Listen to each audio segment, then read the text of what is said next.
They say your worst enemy is not a stranger. It is the friend who knows your husband's name. In the quiet village of Omodora, where the red earth clung to bare feet and the even breeze carried the smell of roasting corn, there lived two women who were closer than sisters. Their names were Nkiru and Amaka. From childhood, they shared everything: food, secrets, laughter, and tears. When one cried, the other felt the pain. When one rejoiced, the other danced harder. The elders used to say, if friendship were close, Nkiru and Amaka wore the same wrapper, but life, like the tortoise in Folktales, walks slowly and hides trouble under its shell. Amaka was the first to marry. Her husband, Obinna, was a tall, soft-spoken man with strong arms from farming and eyes that seemed kind even when he was silent. He was not rich, but he was hardworking. In Omodora, that mattered more than gold. The day Amaka married Obinna, the village shook with drums. Women sang, "She has found a home. She has found a man." Nkiru danced the hardest. She tied her wrapper high, clapped until her palms burned, and whispered to her friend, "Your husband is now my brother." Amaka smiled and hugged her. "What is mine is yours," she said. Ah, if only words could see the future. After the marriage, Nkiru visited often. At first, it was innocent. She helped Amaka cook, fetched water, and washed over the compound when Amaka went to the stream. But slowly, something began to change, quietly, like weeds growing at night. Nkiru started noticing things: how Obinna spoke gently, how he greeted elders with respect, how he never raised his voice at Amaka, even when food burned or money was tight. Each time she visited, her heart beat strangely. She began to compare.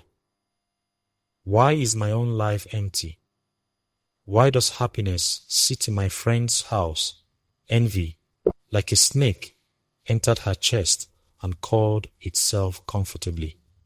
One evening, rain fell heavily.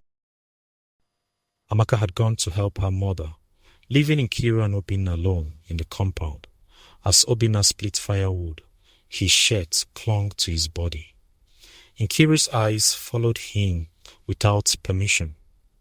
Their eyes met, just for a moment. But a moment is enough to burn down a forest. Obinna quickly looked away.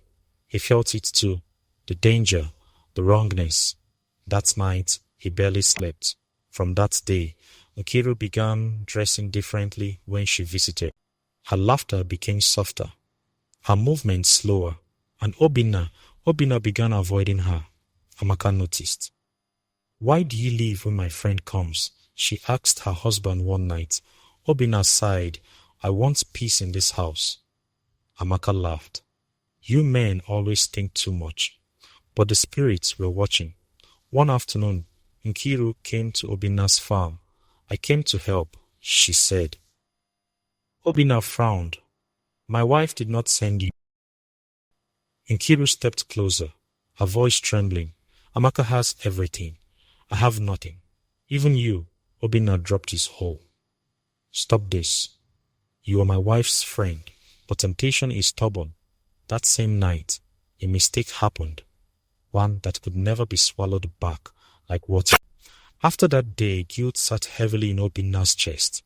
He avoided Nkiru completely, but Nkiru changed. She started coming around when Amaka wasn't home. She started making demands. She started dreaming of taking what was not hers. Then came the sickness. Amaka fell ill, weak, pale, unable to eat. The village healer shook his head.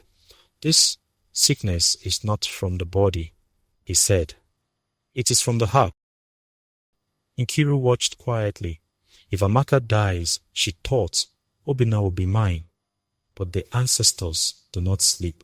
Truth in the shrine one night, Amaka dreamed of her late grandmother. Go to the shrine, the old woman said. Truth is hiding behind friendship. Weak but determined, Amaka went. The priest threw his cowries and gasped. Your friend's shadow is darker than night, he said. The truth spilled like palm oil. Amaka collapsed, crying not from sickness, but from betrayal. The next morning she confronted them. Obina knelt and confessed, tears soaking the ground. Nkiru tried to lie, but lies die quickly in the presence of truth. The elders gathered. In Omudara, betrayal of friendship was a heavy crime. Nkiru was banished from the village. Obina was fined and disgraced. Amaka returned to her father's house to heal. Before Nkiru left, Amaka spoke.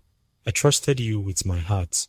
She said, you ate from my plate and stole from my life.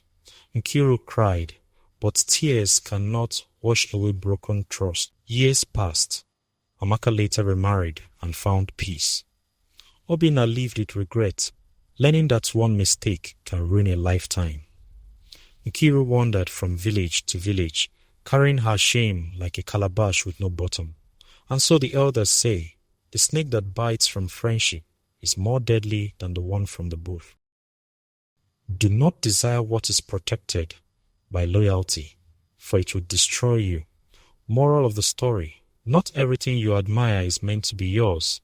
Betrayal wears the face of closeness. Desire without discipline destroys destiny.